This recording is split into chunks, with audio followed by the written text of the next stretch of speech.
한 번 더 하세요. 건강하게 삽시다. 코비드는 뭐 사람의 힘으로 어떻게 할 수 없는 일이니까 다들 당분 좀 건강에 유의하시길 바라고요. 오늘은 사무엘상 14장 6절로 15절 말씀을 가지고 무모한 믿음으로라는 제목으로 하나님 말씀을 증거하려고 합니다. 사실 오늘 설교 제목을 제가 무모한 믿음으로라고 정해놓고 굉장히 갈등을 했어요. 이게 왜냐하면 야외 예배 설교는 길게 하면 안 되는데 이 가벼운 주제는 아니거든요, 사실. 그래서 어쨌든 우리가 정말 본문을 좀 잘 정리해서 하나님의 말씀을 이렇게 묵상한 대로 좀 나누길 원합니다. 사무엘이 그 은퇴 고별사에서 왕을 요구한 죄를 지적을 해요. 그러니까 백성들이 왕을 요구했었다는 걸 죄로 지적하거든요. 그건 왜냐하면 제가 지난 주간에 묵상하면서 말씀을 한번 드렸던 것 같은데 이스라엘의 하나님은 왕이에요. 그러니까 이스라엘에게는 인간의 왕이 아니라 하나님이신 왕이 있었는데 불구하고 사람들은 눈에 보이는 사람을 왕으로 세워주기를 바랬어요. 이것이 하나님 마음에 불편했던 거거든요. 그래서 세운 왕이 사실은 사울인데 왕이신 하나님 대신에 인간 왕을 요구하는 것이 앞으로 짐이 될 거라는 걸 예고합니다. 물론 그 예고는 사무엘의 고별 그 인사에서예요. 12장에 기록된 이 고별 인사는 물론 한참 뒤의 이야기이긴 하지만 앞으로 왕을 세워서 가지고 있으면서 우리가 당할 어려움이나 이런 것들을 지적한 거예요. 그래서 잘 섬겨라 하나님을. 앞으로 더 잘 섬겨라. 그러니까 왕이신 하나님 위에 아래 또 인간의 왕을 둠으로 해서 사람들이 그 당해야 될 짐이나 부담이 있었으니까 그걸 잘 감당하고 오히려 하나님을 더 열심히 섬기라는 그런 당부를 하는데 사울은 초창기부터 왕의 자질이 의심받아 왔어요. 사실은 물론 뭐 하나님이 정하시고 하나님이 세우셨지만 블레셋과 전투를 앞두고 마음이 초조해서 자신이 제사장이 드려야 될 제사를 자신이 드렸다거나 또는 그 아말렉과의 전투에서 모두 다 죽이라는 것을 자기 마음대로 좋은 건 남겼다거나 하는 식으로 여러 가지 자기 마음대로 함으로 해서 하나님의 마음에 합당한 그런 왕으로서의 자질을 보여주지 못합니다. 그런데 이제 오늘 그 첫 번째 전투로 알려진 블레셋과 마주한 사건이 오늘 본문의 배경이에요. 그런데 우리가 13장에 들어와서 보면 알지만은 당시에 이스라엘 군대에 정규군은 3,000명 정도 있었는데 다들 자기 자리를 지키고 있었지만 블레셋이 쳐들어와서 백성들이 모였다가 뿔뿔이 흩어지고 맙니다. 그러니까 오합지졸이었던 거예요. 근데 600명이 남았었거든요. 근데 너무 재밌는 건 그 남아있는 600명에게 무기가 우리가 무기라고 할 수 있는 칼과 창이 2개밖에 없었다는 거예요. 사울과 요나단에게만. 그럼 나머지 군인들은요. 그냥 뭐 막대기나 정말 농기구를 갖고 전쟁에 참여했어요. 근데 전력에서 이렇게 뒤집니다. 블레셋은 셀 수 없이 많은 군대와 그리고 병거와 마병이 있었다고 했어요. 성경이 아주 비참한 상태를 지금 기록해요. 그러니까 변변한 무기조차 없었는데 이런 본문을 배경으로 두고 오늘 요나단이 블레셋과 대치하고 있던 어느 날 자기 무기를 들고 있던 부하에게 블레셋의 초소로 올라가자고 이야기를 합니다. 그러니까 블레셋의 무기를 든 병사와 함께 초소에 가까이 갔다가 결국은 들키죠. 다들 지금 이스라엘 사람들은 굴 속에 숨거나다 숨어 있었는데 블레셋 초소가 높은 위에서 이렇게 내려다보니까 이스라엘 사람 둘이 나와 있으니까 들키고 마는 거예요. 그리고 요나단이 이야기한 대로 블레셋 군인들이 올라와봐라 뭐 이렇게 얘기를 했어요. 그러니까 올라가서 그 엄청난 절벽 같은 바위를 손과 발로 올라갔다고 오늘 성경이 기록했잖아요. 그걸 올라가서 거기서 20명쯤 되는 초소에 있던 병사들을 다 죽였습니다. 그리고 이 사건이 블레셋을 무너뜨리고 사울과 이스라엘이 대승을 거두는 그 전초가 돼요. 오늘 본문에서 요나단이 그 믿음으로 고백을 해요. 주님께서 도와주시면 승리할 수 있다. 주님의 승리는 군대의 수가 많고 적음에 있지 않다라고 이야기합니다. 오늘 설교 제목이 무모한 믿음으로이거든요. 무모하다는 말은 앞뒤를 재지 않고 헤아려 깊이 생각하는 그런 신중함이나 꾀가 없다는 거예요. 그러니까 우리가 흔히 얘기할 때 아주 생각을 좀 해봐 뭐 이렇게 얘기하잖아요. 그 애가 왜 저러냐 뭐 이렇게 얘기하니 다 무모하다는 얘기를 얘기해요. 근데 요나단이 이런 모습을 보였어요. 앞뒤를 잰 게 아니에요. 수적으로 이게 말이 안 되는 짓이죠. 두 명이서 무기 하나 들고서는 둘이서 바위를 기어 올라가는 일. 그런데 그의 믿음은 무모한 믿음이고 모험을 건 믿음이었어요. 오늘날 우리는 세상을 살면서 안전을 강조합니다. 안전해야 되고 위험한 곳에는 표지판 세워놓고 들어가지 말라고 그래요. 뭐 다이빙 금지라거나 출입 금지 이런 표지판들이 우리의 안전을 지켜준다고 믿습니다. 그리고 오늘날 우리는 과잉 보호의 그늘에 사실은 살고 있어요. 아이들이 밖에 나가서 우리는 사실 그렇게 살았거든요. 뭐 전화나 이런 거 없을 때니까 애들이 밖에 나가면 해질 때는 들어와야 돼 이렇게 얘기하면 애들은 밖에서 하루 종일 놀았어요. 그리고 해가 지고 깜깜해도 엄마가 불러도 잘 집에 안 들어가고 흙바닥에서 뒹굴면서 놀았습니다. 그래서 무릎이 까지고 코피를 흘리고 넘어져서 상처를 입고 그렇게 자랐어요. 근데 오늘날은 문 밖에 나가는 아이들 많지 않죠. 애들이 둘만 모여도 전화기 들고 그냥 안전한 곳에서 보호받으면서 지냅니다. 위험한 일에 대해서 모험하지 않아요. 오늘날 우리는 뭔가 그러니까 도전하지 않는다. 많은 사람들이 늘 그런 이야기 합니다. 실패해봐야 된다. 실패하는 것이 옳다.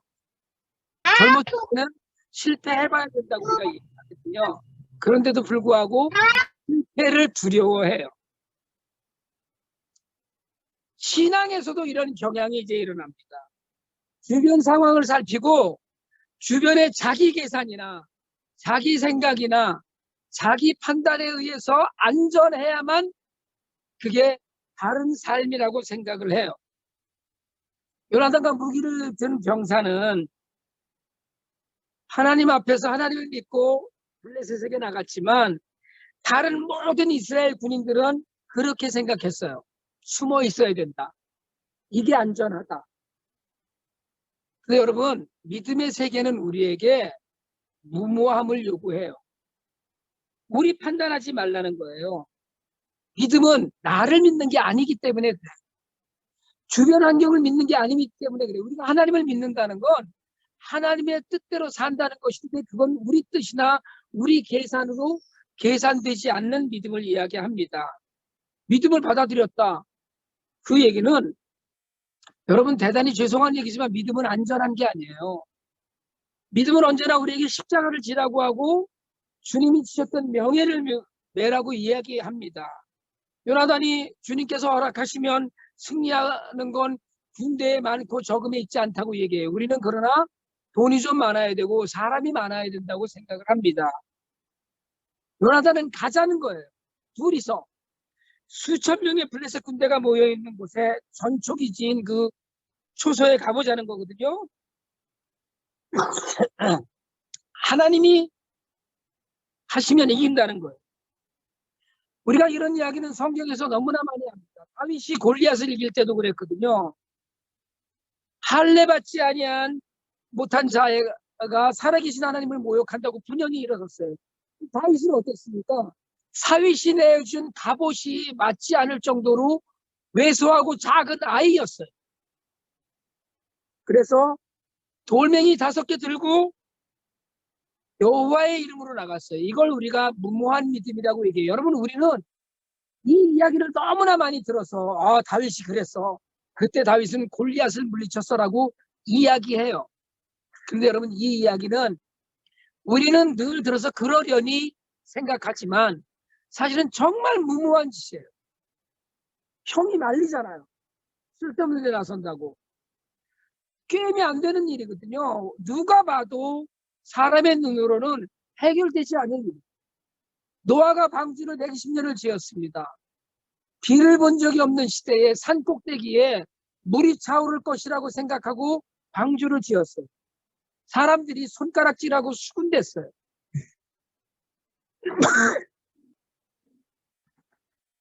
여러분, 노아에게는 믿음이 있었어요. 그러나 누가 보아도 그건 무모한 짓이었어요. 요나단이 무모한 믿음으로 나아갔어요. 저는 이 이야기를 들을 때마다, 이 본문을 묵상할 때마다 한 가지 다른 생각을 조금 합니다. 요나단이 이야기하거든요. 주님께서 도와주시면 승리한다. 주님이 하시면 사람이 많고 적은 숫자는 아무 상관없다. 하나님이 이 이야기를 들으시면 어땠을까요? 저는 하나님이 이 이야기를 들으시면 가슴이 철렁하셨을 것 같아. 이건 내가 이제 나서야 되는구나. 저놈은 왜 저렇게 뻥을 치고 다녀갖고 나를 곤란하게 하는 거야? 이거 아니에요? 사실은? 아버지 믿고 우리 아버지가 다 해주실 거야. 안 해줄 수 없잖아요. 하나님이 그 선포된 믿음, 그 믿음을 인정하셨어요. 병기든 젊은 병사에게 하나님이 도와주시면 이길 수 있다고 하는데 하나님이 그 이야기를 듣고 얼마나 쩔쩔매셨을까. 이제 내가 나설 때가 됐구나라고 하셨을 거라고 저는 믿어요. 우리가 믿음을 선포해야 될 이유가 여기에 또 있습니다. 우리 식으로 얘기하자면 좀 속된 말로 그냥 뻥이에요. 둘이서 무기 하나 들고 가는데 적군은 지금 뭐 그 위에는 몇 명 있는지도 모르지만 수도 없이 많은데 아무것도 없는 거예요. 그런데 하나님이 계셨어요. 세상이 보기에만 무모했던 것. 그리고 이 기적에는 또 하나 젊은 병사가 있었습니다. 이름도 나오지 않는 이 병사는 오로지 그냥 요나단의 무기를 들고 쫓아다니던 부관쯤 됐을 거예요. 그런데 주인과 함께 죽으러 이제 험지에 가게 됐어요. 그런데 그 병사가 오늘 7절에서 고백해요. 무엇이든지 하고자 하시는 대로 하십시오. 나는 따르겠습니다. 이게 무슨 말이에요? 아니, 주인은 믿음이 있어서 가지만 나는 뭐예요? 나는 아무 죄 없는데 지금 죽으러 가는 거예요. 나를 포기하겠다는 거예요. 나를 내려놓겠다는 거예요. 나를 그만두겠다는 거예요. 왜? 하나님 앞에 있으니까. 여러분, 우리는 내 안에 내가 살아있기 때문에 예수를 온전히 따르지 못합니다. 이 병사가 요나단을 온전히 따를 수 있었던 것은 사실은 인간적인 눈으로 봐도 포기한 거예요. 그런데 성경은 언제나, 주님은 언제나 우리에게 우리의 모든 권리를 포기하라고 요구하셔요. 우리에게 요구하시는 것은 우리의 모든 것을 내려놓으라고 요구하시는 거예요. 근데 우리는 내가 살아있잖아요. 하나님 그냥 그만두세요. 하나님은 쉬세요. 제가 하겠습니다. 이게 우리의 뜻이에요. 요나단의 뜻은 하나님이 하시면 나 하나만 있어도 됩니다라는 고백이에요. 여러분, 거기에 따랐던 이 젊은 병사의 모습이 오늘 우리의 모습이기를 바랍니다. 우리에게도 사실은 이게 될까 싶은 일들이 많이 있어요. 하고 싶은 일이기도 하고 해야만 될 일일 것 같은데, 말씀드렸듯이 무모하다는 뜻은 신중함이나 꾀가 없다는 건데, 우리의 신중함이나 우리의 꾀가 아니라 하나님의 지혜를 구해야 합니다. 하나님의 지혜는 말씀에서 나와요. 여러분, 성경 읽는 거를 무지하게 많이 하시길 바랍니다. 매일 묵상도 중요한데 사실은 저는 더 중요한 건 통독이라고 생각해요. 여러분, 통독을 매일 하잖아요. 그러면 마음에 자꾸 걸려드는 말씀이 있어요. 진흙 같은 것이 물속에 들어갔다가 쫙 가라앉아서 앙금이 생기듯이 우리 마음에 하나님의 말씀이 앙금처럼 쌓일 때 우리의 모든 것이 변할 수 있습니다. 그러니까 묵상을 깊이 하는 것도 중요하지만 사실은 말씀을 계속 쉬지 않고 읽는 것, 그 가운데 하나님의 지혜가 우리를 덮어요. 오늘 요나단처럼 하나님만 의지하는 무모한 믿음으로 나가고 젊은 병사처럼 자신을 포기하고 하나님께만 의지하고 순종하는 믿음을 우리가 좀 갖기를 바랍니다. 여러분, 하나님이 우리에게 보여주시는 길이 분명히 있어요. 그런데 때로는 될까 하는 의심, 때로는 난 아직 안 돼, 준비도 안 됐고 내 힘으로는 되는 일이 아니야라는 내 생각, 이것 때문에 못해. 숫자에 연연하지 마시기 바랍니다. 세상을 변화시키는 건 숫자가 아니라 하나님이 있어요. 우리는 사실은 바울이 2000년 동안 교회 역사에 끼쳤던 영향, 바울 하나였어요. 예수님은 이 땅에 오셔서 12제자밖에 남기지 못하셨어요. 그러나 예수는 시대를 넘고 세대를 넘어서 몇 년이 흘러 오늘날도 우리에게 구세주로서 예수를 믿는 모든 이들에게 재림을 소망하게 하세요. 말이 안 되는 것 같지만 때로는 그거 되겠어 라고 하지만 여러분, 순종하는 사람은 자신을 내려놔요. 내 계산으로 하지 않습니다. 하나님 못하실 일이 없거든요. 우리가 하나님을 믿잖아요. 기적은, 우리가 바라는 모든 기적은 순종하는 믿음에서 드러납니다. 여러분, 오늘 편안한 믿음은 편하게 예수 믿으려고 하지 마세요. 편안한 믿음은 세상을 변화시키지 못합니다. 내가 하고 싶은 일을 다, 세상의 모든 일을 다 하고 하나님께 집중하는 믿음은 하나님의 뜻을 알 수가 없어요.